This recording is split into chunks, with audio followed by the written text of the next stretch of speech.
মিসকিনকে কাপড় পরিয়ে দেওয়ার মানত করেন, এটা হচ্ছে আসল। আপনি কুরবানি দেন, এটা হচ্ছে আসল। এই আসল মানত আমরা ভুলেই গেছি, জানি না, আর নকলটাকে আসল মনে করেছি। করে নি আজকে বাবাজি ভুল বলছে কি, ব্যথা হচ্ছে কি, বুঝতে পারছেন আমার কথা? কালকে সবাই গালি দিবেন যে মুফতি সাহেব এসে আমাদের সব নিষেধ করে চলে গেছে, দরগা যাওয়া বন্ধ। এটা কিন্তু বলিয়েন না, আমি নিষেধ করি না, সঠিক মশলাটা আপনাদের জানাচ্ছি। বুঝতে পারলেন তো? সঠিক মশলাটা কি মা বোনেরা বুঝতে পারছেন? ভালো করে ভাবেন। উঠতে বসতে মা বোনেরা মানত করে, কোনো মৌলবীর দরকার পড়ে না, কোনো মুফতির দরকার পড়ে না, কোনো হাজি গাজির দরকার পড়ে না। মনে আসলো বলে দিল চল। আমাদের দিকে একটা ভাষা বলে, আমাদের দিকে একটা কথা বলে, কথাটা আর বলবোই না, যাক হয়তো আপনারা খারাপ ভেবে নেবেন। যাই হোক,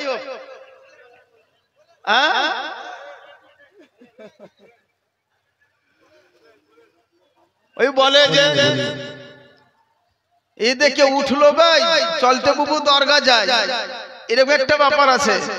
তো ওই যে বিষয়গুলি হয়ে যাচ্ছে কি, উঠতে বসতে মানুষের মধ্যে একটা প্রচলন, দেখা দেখি উঠলো ভাই, চলতে বুবু দরগা যায়।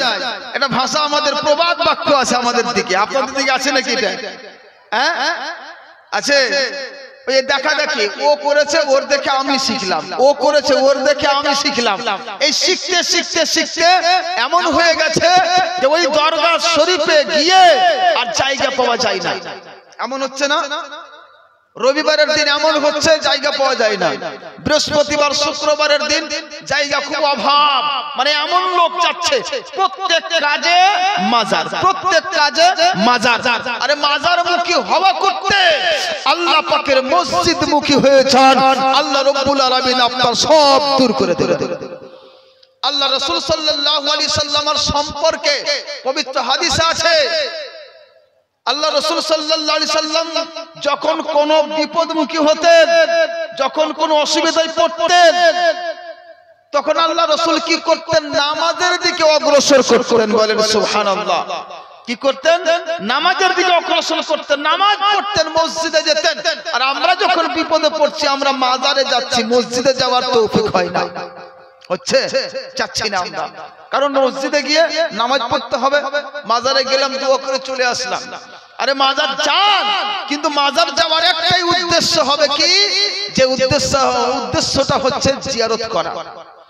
আমি মাজারে গেলাম, আমি গুনাহগার, সিয়াকার, খাতাকার ব্যক্তি, আমার দোয়া আল্লাহ পাক গ্রহণ নাও করতে পারেন, কিন্তু যখন মাজারে পৌঁছে গেলাম, আল্লাহ আমার এই উপস্থিতিকে তুমি কবুল করে নাও। আর এই পবিত্র জায়গায় তোমার যে বান্দা আরাম করছে, এই সাহিবে মাজার, এই মাজার পাশির ওসিলায় তুমি আমার গুনাহ খাতা ক্ষমা করে দাও, আমার আশাকে পূর্ণ করে দাও, আমার এই চাওয়াকে দিয়ে দাও। এই করে আমাদের দোয়া করা উচিত। এটাই হচ্ছে সঠিক মশলা। এই জন্য সেখানে যাব আমরা, আমাদের যাওয়ার উদ্দেশ্য হচ্ছে এটা। মাজার যাব জিয়ারত করতে, নেকি পাওয়া যাবে। কিন্তু আজকাল মাজার শুধু উঠে গেছে, এই যে চালু হয়েছে, কিন্তু এটা মানতে শারঈ নয়, ধর্মের মানত নয়, এটা মানুষের বানানো মানত। উদাহরণ দিচ্ছি, একটা লোকের নাম রাখলো তার বাবা মা আব্দুর রহমান, কিন্তু লোকটি চুকচুকে কালো। লোকটি এমন হলো, বাচ্চাটা চুকচুকে কালো, বড় হলো, মানুষ আব্দুর রহমান নামটা ভুলে গিয়ে তার নাম রেখে দিল কালু কালু কালু কালু। আর আব্দুর রহমান কেউ চিনতে পারে না। বুঝতে পারছেন? আব্দুর রহমান নাম নিয়ে আসছে, জিজ্ঞাসা করছে গ্রামে, কেউ চিনতে পারে না। যখন বলছে কালু, সবাই চিনছে। নাম রেখেছে মা বাপ আব্দুর রহমান, কিন্তু মানুষ তার আকৃতি দেখে, যেহেতু তার মধ্যে একটা ওয়াস, তার মধ্যে একটা বৈশিষ্ট্য, তার একটা গুণ কি, কালো। এই কালো দেখে তার নাম পড়ে গেছে কি, কালু। এবার কালুটাই প্রচলন হয়ে গেল, আব্দুর রহমানটা ঢেকে গেল। এইরকম হয়েছে।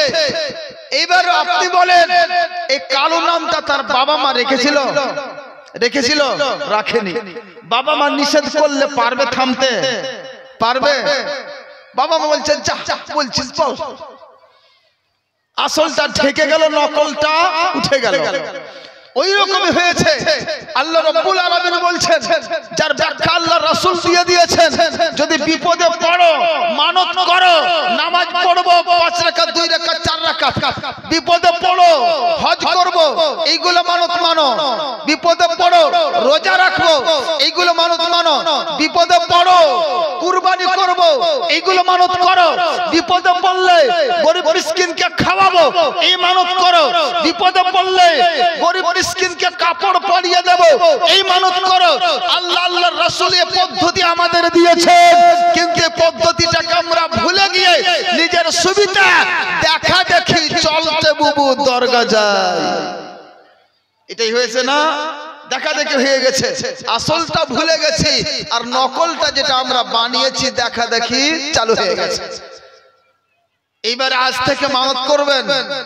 কি করবেন? হয়তো 2টো রোজা করব, আল্লাহ যদি আমার এই কাজ হয়ে যায়, এই আশা পূর্ণ হয়ে যায়, এই বিপদ থেকে মুক্তি পাই, তাহলে 2 রাকাত নফল নামাজ পড়ব, হয়তো কুরবানি দেব। এইগুলো হচ্ছে মানত বাস্তবে। তবে গরু ছাগল নিয়ে যেতে পারেন, নিয়ে গেলে জরুরি নয়, নিয়ে যাওয়াটা জরুরি নয়। মানত করে নিয়েছেন। এবার 2টো মানতের কথাই আপনাকে মশলাটা বলে দিচ্ছি, হুকুমটা মাথায় রেখে নেন। যেটা মানতে শারঈ ধর্মীয় মানত, ওটা আপনাকে করতেই হবে, না করলে গুনাহগার হবে। যেমন আপনি বলেছেন যে আমি 2 রাকাত নামাজ পড়বো, আমার এই কাজ হয়ে গেলে করতেই হবে। আপনি বলেছেন 10টা মিসকিনকে খাওয়াবো, খাওয়াতেই হবে। 5টা মিসকিনকে কাপড় পরাবো, পরাতেই হবে। একটা গোলাম আজাদ করবো, করতেই হবে। এই সব যদি হয় তাহলে আপনাকে করতেই হবে, এটা ধর্মীয় মানত আদায় করতেই হবে। আর যদি বলে থাকেন আমার প্রথম এই কধুটা মসজিদে দান, মসজিদে দেব, মানত করলেন, না করলে কিছু হবে না। জুমার দিন 1 কেজি বাতাসা দেব, না দিলে কিছু হবে না। একটা গরু দিব, আমার ছেলে যদি চাকরি পেয়ে যায়, একটা গরু দিব মাজারে, না দিলে কিছু হবে না। একটা খাসি দিব মাজারে, না দিলে কিছু হবে না। এইটা হচ্ছে উরফি মানত, তবে দাওয়াটা ভালো। যেহেতু বলেছেন দাওয়াটা ভালো, না দিলে কিচ্ছু হবে না। বুঝতে পেরে গেছেন? এবার ধর্মীয় মানত পালন করতেই হবে। মানত করলে মানতে উরফি, এইটা মানত আপনাকে করা জরুরি নয়, ধর্মে তার বিধানই নাই, তো কি করবেন? দ্বিতীয় কথা একটা এখানে আরো বলে দিই, মানুষ বলছে মাজারে চাদর দেব। প্রথমত আপনাকে এটা দেখতে হবে যে মাজারে চাদরের প্রচলনটা কেন হলো, একটু বলে দিই। মাজারে শর্টের মধ্যে বলছি, মাজারে চাদরের প্রচলনটা কেন হলো? চাদরের প্রচলনটা এই জন্য হলো যে প্রাচীন কালে এইভাবে গুম্বদ হতো না মাজারে। মাজারে প্রত্যেক মাজারে এইভাবে বড় বড় গুম্বদ হতো না। ওই জন্য উলামায়ে কেরাম বললেন যে সাধারণ কবর এবং বুজরুগ ব্যক্তিদের কবর থেকে পৃথক পার্থক্য হওয়ার জন্য, পৃথক হবার জন্য কিছু একটা ব্যবস্থা, কি একটা চাদর দিয়ে দেওয়া। উদ্দেশ্য কি হলো? সাধারণ কবর থেকে যেন বুজরুগ আল্লাহওয়ালা ব্যক্তির কবরটা পার্থক্য হয়ে যায়। এটা হচ্ছে মূল উদ্দেশ্য চাদর দেওয়ার। মানুষ যেন দেখলেই বুঝতে পারেন যে এই যে চাদর দেওয়া কবর, এই কবরটা, এই মাজারটা অত সহজে নয়। এই মাজার বাসী একজন আল্লাহ ওয়ালা বুজরুগ পরেজগার ব্যক্তি, তার কাছে গিয়ে তার মাধ্যমে ওসিলা দিয়ে দোয়া করে যেন মানুষেরা যেন লাভবান হতে পারে, এই উদ্দেশ্যে মাজারে চাদর দেওয়ার প্রচলন চালু হয়েছে। বলেন সুবহানাল্লাহ। আচ্ছা এবার বলেন তো, এই উদ্দেশ্যটা পালন করতে গেলে কটা চাদর লাগে? কটা লাগবে? একটা চাদরে হবে না, 10টা লাগবে। বলেন না গো, আমার কথা বুঝছেন না? এটা হানা বলেন। একটা চাদরে যথেষ্ট। এই উদ্দেশ্য পালন করতে একটা চাদর যথেষ্ট। এর চাইতে একাধিক চাদর ফুজুল, দরকার নাই। আছে কি? আমি একটা জুব্বা পরে এসেছি, এই জুব্বাটার উপরে যদি আরেকটা জুব্বা পরতাম, আপনারা বলতেন কি ব্যাপার গো, ডবল ডবল জুব্বা পরেছে, পাগল হয়েছে নাকি? বলতেন না? বলতেন বাবজি আমার একটা সাদরি উপরের কোটটা পরে আছে না, সাদরি বলি এটাকে আমরা, এর উপরে যদি আরো দুটো পড়তো তো কি বলতেন? যে লোকটা মনে হয় ক্রেক আছে। বলতেন না? বলবেন না? এগুলা একটা নিয়ে আছে, যদি ডবল নিতাম তো কি বলতেন? তার মানে কি একটা নিয়ম, প্রত্যেকটা জিনিসের একটা নিয়ম হওয়া উচিত। একটাই যথেষ্ট। এই চারের উপরে বসে আছে, যদি দু তিনটা চার রাখতেন তার উপরে এসে আমি বসতাম তো কেমন লাগতো? মুশকিল না? এই চারগুলো সাজা থাকে, একের পরে এক, দু চারটা উপরে করে আমাকে বসতে দিতেন, কেমন লাগতো? তাহলে একটাই যথেষ্ট। যেটা উদ্দেশ্যে চাদর দেওয়ার প্রচলন হয়েছে, ওই উদ্দেশ্যটা পূরণ করার জন্য একটা চাদর যথেষ্ট। সুতরাং মাজারগুলিতে একটাই যথেষ্ট। একের বেশি যদি আপনি চাদর দিবেন এটা অপ্রয়োজনীয়, আর যেটা অপ্রয়োজনীয় সেটাকে বলা হয় ফুজুল, অপব্যয়। আর অপব্যয় করতে গেলে আল্লাহ রাব্বুল আলামিন বলেছেন অপব্যয়কারী জাহান্নামী, শয়তানের ভাই। বুঝতে পেরেছেন? আল্লাহ পাক কোরআনে বলেছেন অপব্যয় করা যাবে না।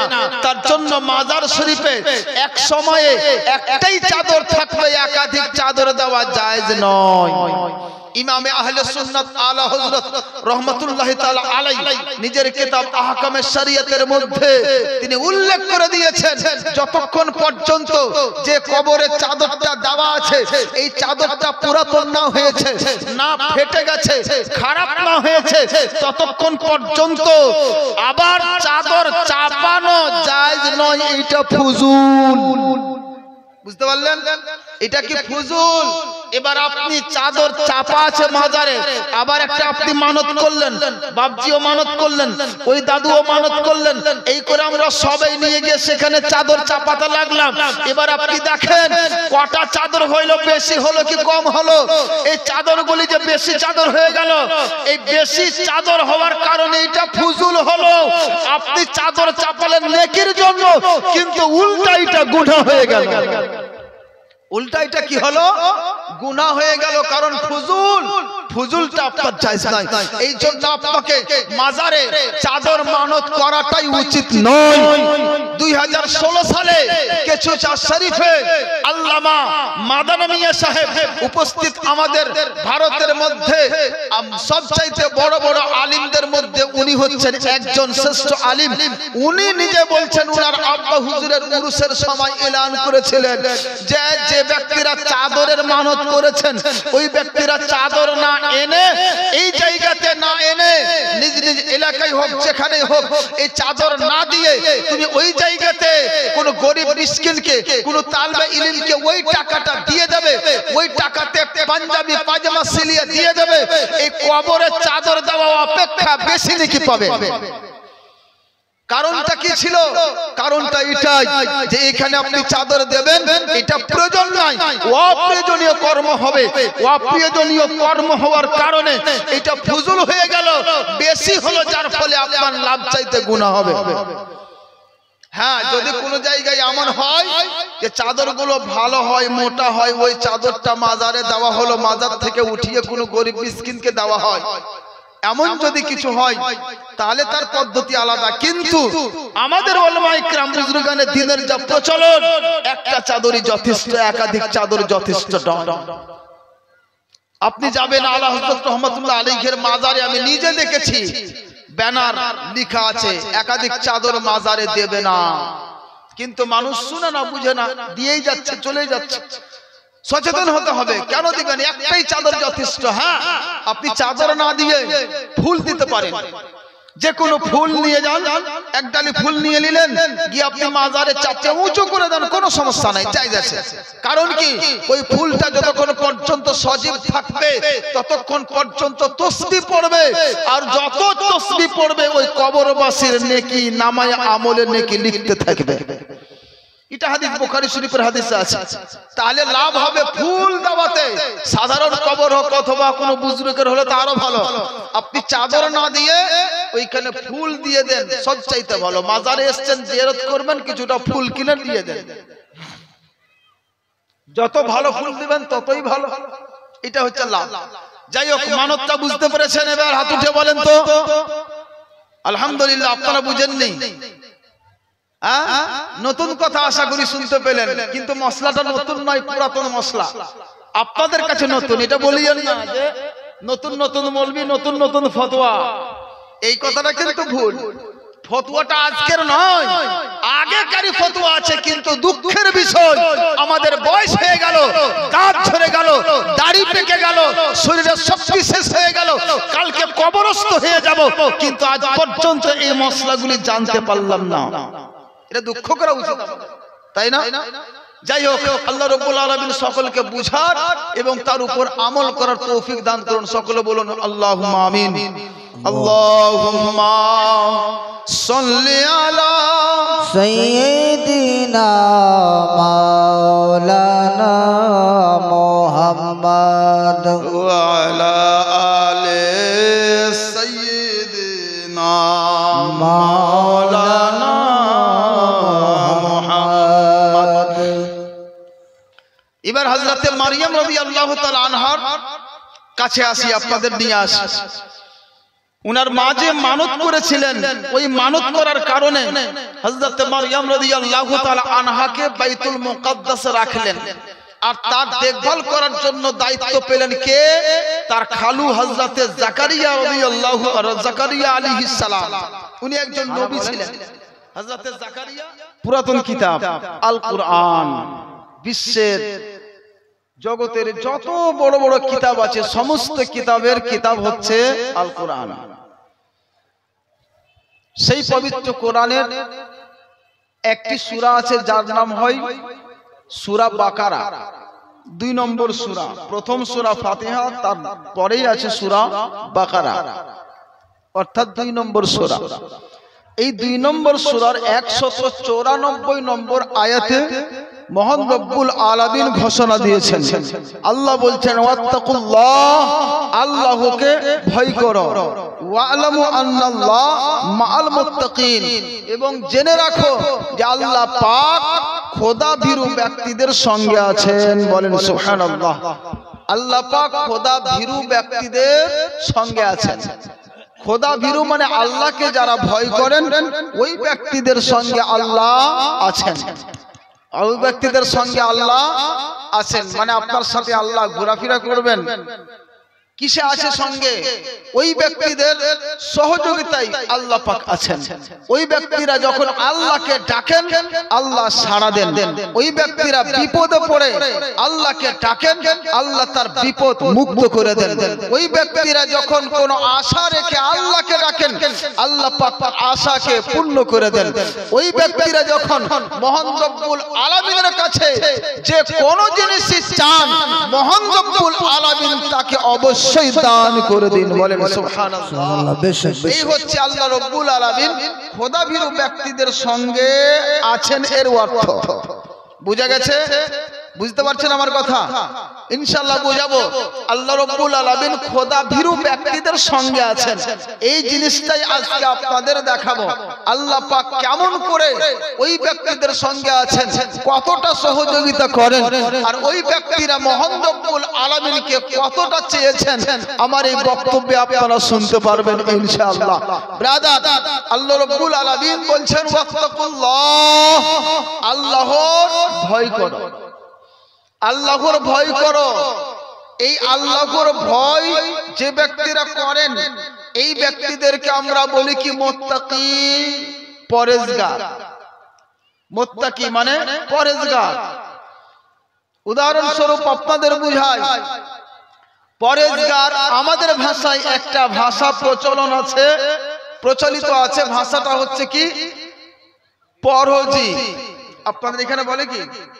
বলে কেউ হয়তো মোটা খাই না, ও এক রকমের পরজি। মানে মোটা মানে বড় মাংস, গরুর মাংস খাই না, ও একটা পরজি।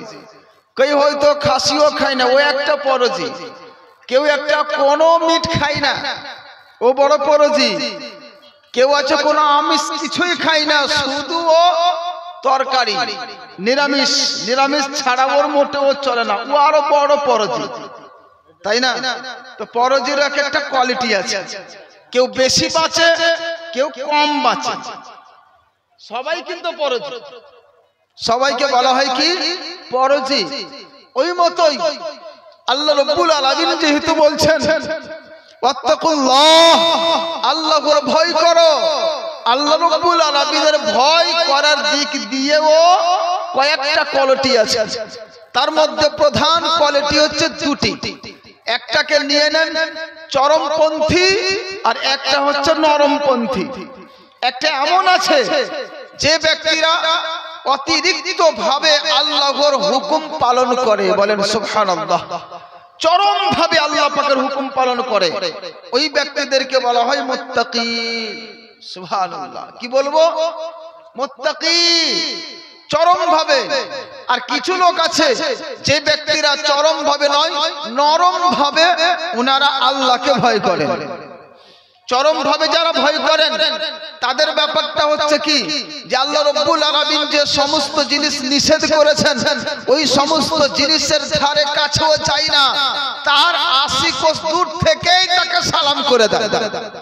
আর যে সমস্ত জিনিস করার অনুমতি দিয়েছেন, আদেশ করেছেন আল্লাহ পাক, সেই সমস্ত জিনিস একদম জান দিয়েও ওই সমস্ত জিনিসের উপর আমল করতে থাকেন ওই ব্যক্তিরা। এরা হচ্ছেন কি? চরমপন্থী, একদম চরম ভাবে ধরে আছে আল্লাহর রশ্মিকে। আর নরমপন্থী কোনটা? নরমপন্থী হচ্ছে যে ব্যক্তিরা আল্লাহ রাব্বুল আলামিনের কথা তো পালন করে কিন্তু নরম ভাবে, কিন্তু নরম ভাবে। আল্লাহ বলেছেন নামাজ পড়ো, নামাজটা পড়ি, রোজা রাখো, রোজা রাখি, হজ করো, হজ করেছি, এই যে এইগুলো আমলগুলি করি, কিন্তু তার সাথে সাথে যে আরো কিছু নফলগুলি আছে, এক্সেস ইবাদত, এইটা আর করতে পারি না। সাধারণ ফরজ ওয়াজিবগুলো করতে পারি, সুন্নাতে মুআক্কাদাগুলি করি, নফলগুলো ছেড়ে দিই, সুন্নাতে গায়ের মুআক্কাদাগুলো ছেড়ে ছেড়ে আমরা চলি। এটা হচ্ছে কি? নরমপন্থী। বুঝা গেছে? আর হারাম দিক দিয়ে কি, যেগুলো একদম হারাম তা থেকে বাঁচে, যার মধ্যে আবার অতটা নিষেধাজ্ঞা নেই, যেমন মাকরুহ, যেমন মুবাহ, এই সমস্ত সন্দেহযুক্ত যে জিনিসগুলি, এই সমস্ত জিনিস থেকে এই ব্যক্তিরা বাঁচে না, এরা হচ্ছে নরমপন্থী। তাহলে আল্লাহ রাব্বুল আলামিনের এই যে কথা, আত্তাকুল্লাহ, আল্লাহর ভয় করো, এটা দুইটি কোয়ালিটি, প্রধান কোয়ালিটি পাওয়া গেল। একটা হচ্ছে নরমপন্থী, একটা হচ্ছে চরমপন্থী। তথা যে ব্যক্তিরা নরম ভাবে আল্লাহ পাকের আদেশ নিষেধকে পালন করবে, ওই ব্যক্তিরা ওইভাবে আল্লাহ পাকের ইনাম পুরস্কার পাবে। আর যে ব্যক্তিরা চরম ভাবে আল্লাহ রাব্বুল আলামিনের ইবাদত করবেন, আল্লাহ পাকের কথা হিসাবে চলবেন, ওই আল্লাহ রাব্বুল আলামিনের নিষেধাজ্ঞাকে ত্যাগ করবে, ওই ব্যক্তিদেরকে আল্লাহ পাক বেশি বেশি করে পুরস্কৃত করবেন। সুবহানাল্লাহ, বেশি করে করবেন, যেহেতু চরম ভাবে আল্লাহর রশ্মিকে তারা ধরে আছে। এই দুই কোয়ালিটি আল্লাহ রাব্বুল আলামিন বলছেন, ওয়ালামু আন্নাল্লাহ মাআল মুত্তাকিন, জেনে রাখো পরেজগার ব্যক্তিদের সঙ্গে আল্লাহ আছেন। পরেজগার ব্যক্তিদের সঙ্গে আল্লাহ আছেন। তো যে ব্যক্তি আল্লাহ রাব্বুল আলামিনকে রাজি করতে পারবেন, ওই ব্যক্তির প্রতি আল্লাহ পাকের দয়া হবে, ওই ব্যক্তিদের সাথে আল্লাহ রাব্বুল আলামিনের একটা কানেকশন হয়ে যাবে, ওই ব্যক্তিদের সাথে আল্লাহ রাব্বুল আলামিনের কথোপকথন হয়ে যাবে। ওই ব্যক্তিরা সেইটাই কাজ করবেন যে কাজটা মহান আল্লাহ পাক করতে বলবেন। ব্রাদার, এবার আপনাকে দেখাই ওই আল্লাহ রাব্বুল আলামিন যে বলছেন যে পরেজগার ব্যক্তিদের সঙ্গে আল্লাহ আছেন, এটা আপনাকে আমাকে একটু দেখতে হবে, একটু ভেঙে দিতে হবে। আপনাকে নিয়ে যাই, আপনারা নাম শোনা হবেন হযরতে মারইয়াম রাদিয়াল্লাহু তাআলা আনহা। নাম শুনেছেন? হযরতে মারইয়াম হযরতে ঈসা আলাইহিস সালামের আম্মা জান, হযরতে মারইয়াম রাদিয়াল্লাহু তাআলা আনহা। হযরতে মারইয়াম রাদিয়াল্লাহু তাআলা আনহা হযরতে ইমরান রাদিয়াল্লাহু তাআলা আনহুর মেয়ে। হযরতে মারইয়াম রাদিয়াল্লাহু তাআলা আনহার বাবা মায়ের সন্তান হতো না। সন্তান যখন হতো না, ওইভাবেই নিজের যৌবন চলে যায়, বয়স্ক হয়ে যান তার মাতা পিতা। হঠাৎ করে একদিন বাড়ি থেকে বেরিয়ে একটা গাছতলায় দেখছে একটা পাখি, নিজের বাচ্চাকে নিজের ঠোঁটে করে খাবার দিচ্ছে, খাওয়াচ্ছে, নিজের বাচ্চার সাথে সে প্যার করছে, মোহব্বত করছে, ভালোবাসা করছে। এই দিকটা দেখে ওনার আম্মা হযরত হান্না রাদিয়াল্লাহু তাআলা আনহা ইনার ভিতরটা ভরে উঠলো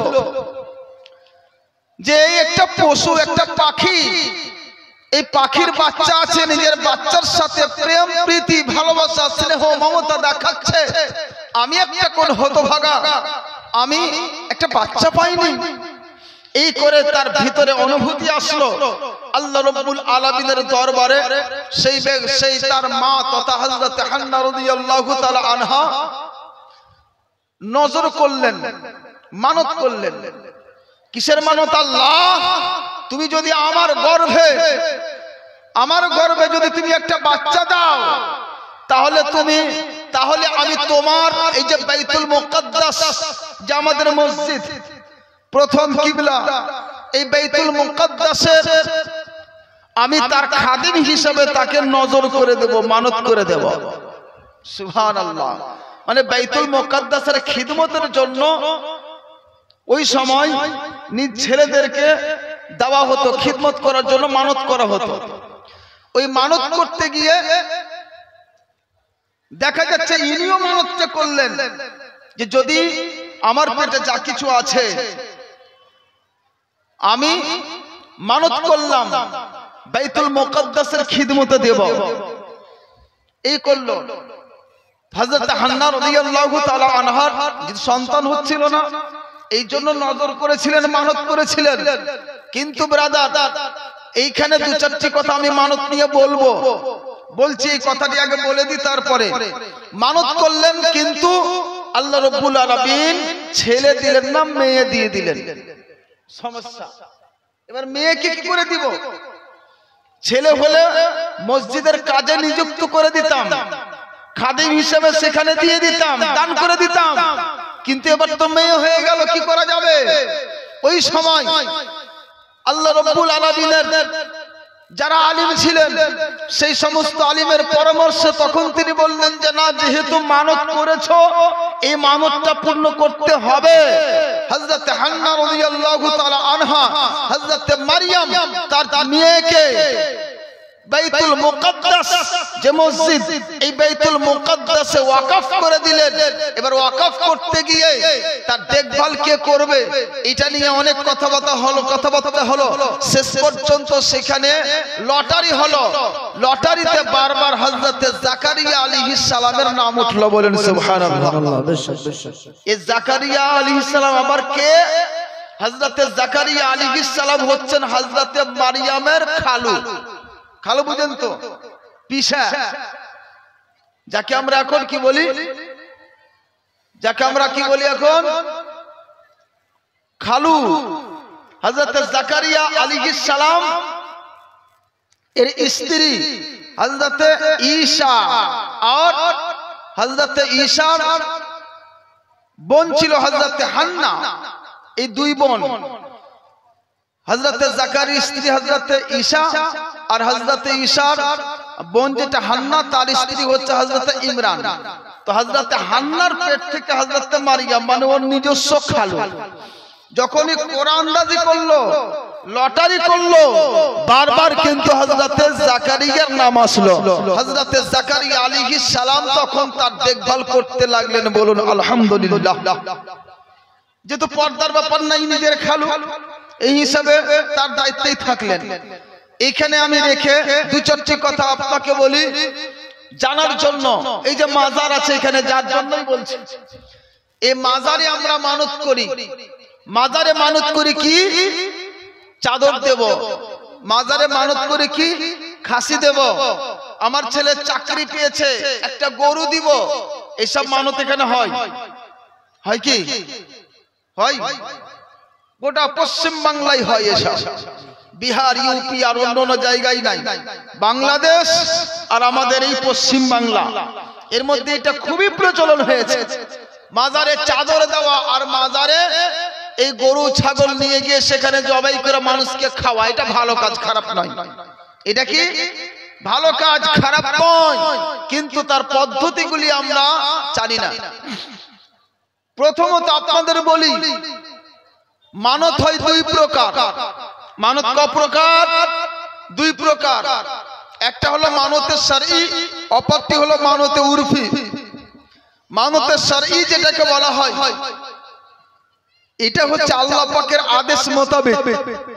আর মানতে উরফি যেটা বলা হয়, এটা হচ্ছে উরুফ, মানুষের বানানো প্রচলনীয় মানত, শরীয়তের আইনে হুকুমে নাই, মানুষ প্রচলন করে নিয়েছে, এটা গড়ে নিয়েছে, মানুষের আবিষ্কার, আবিষ্কৃত।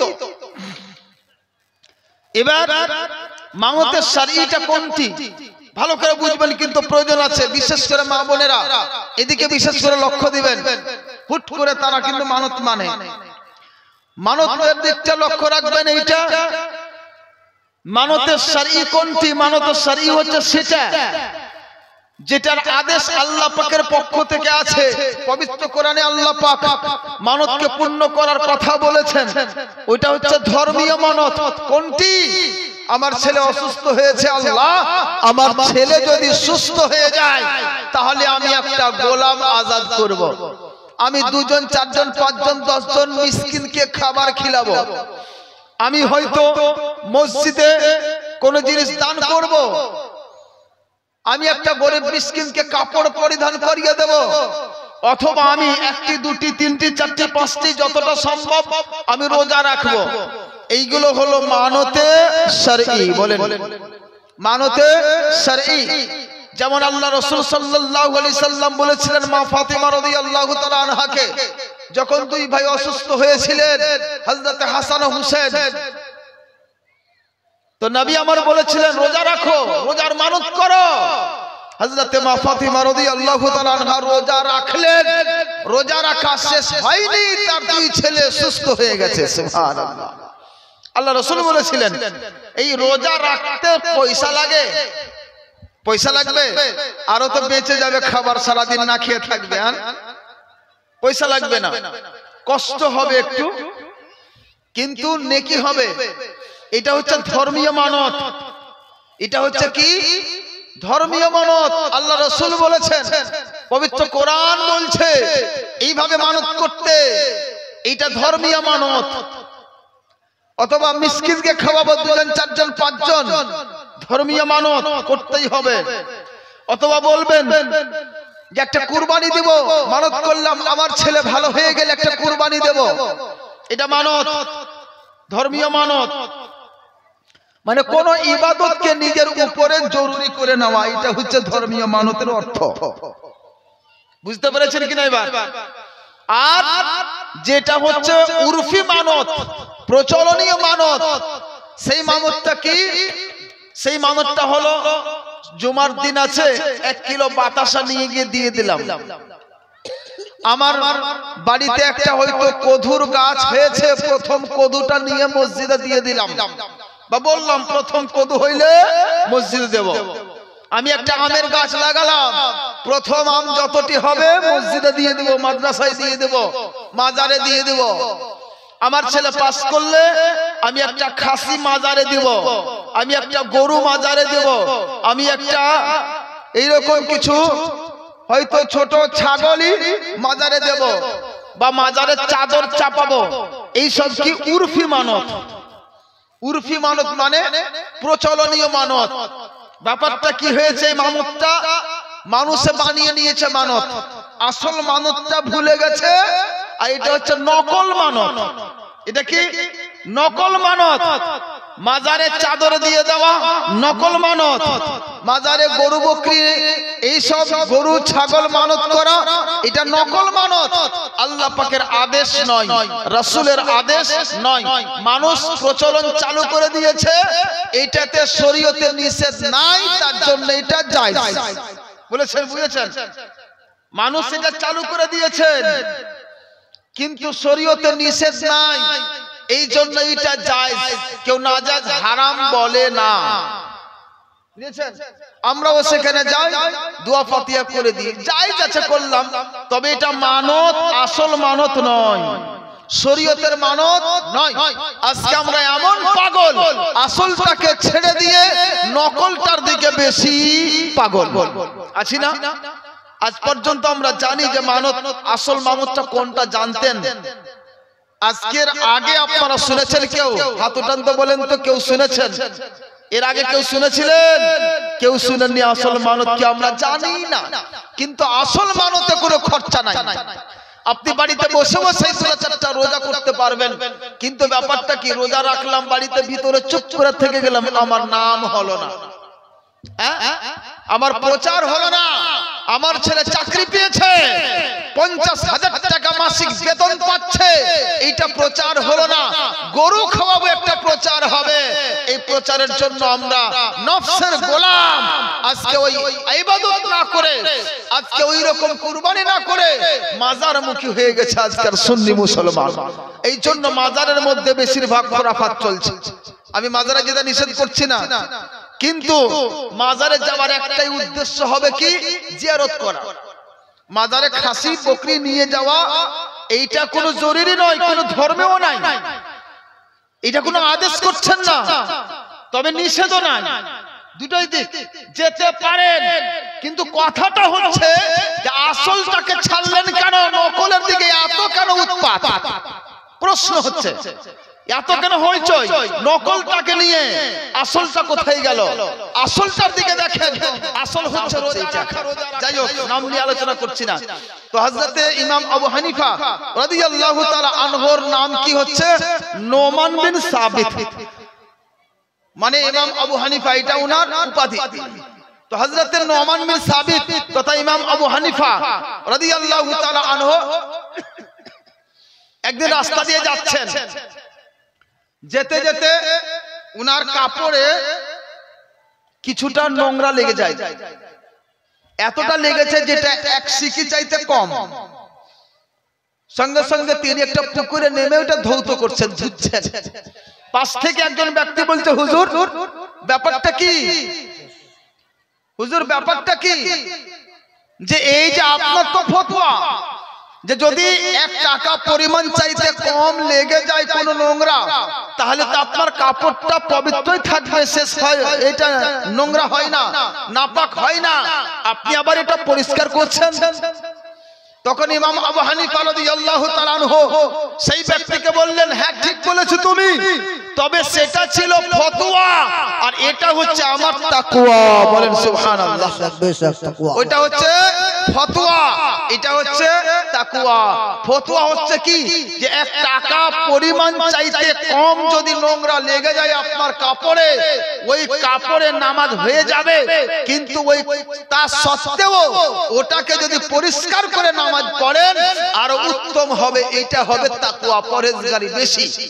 এই জন্য বলেছিলাম চরমপন্থী নরমপন্থী, যে ব্যক্তি ওই 1 টাকা পরিমাণ চাইতে কম জিনিস লাগা সত্ত্বেও নামাজ পড়ে নিল, এটা হচ্ছে নরমপন্থী, আর যে পরিষ্কার করে পড়লো ওই ব্যক্তি হচ্ছে চরমপন্থী। বুঝা গেছে?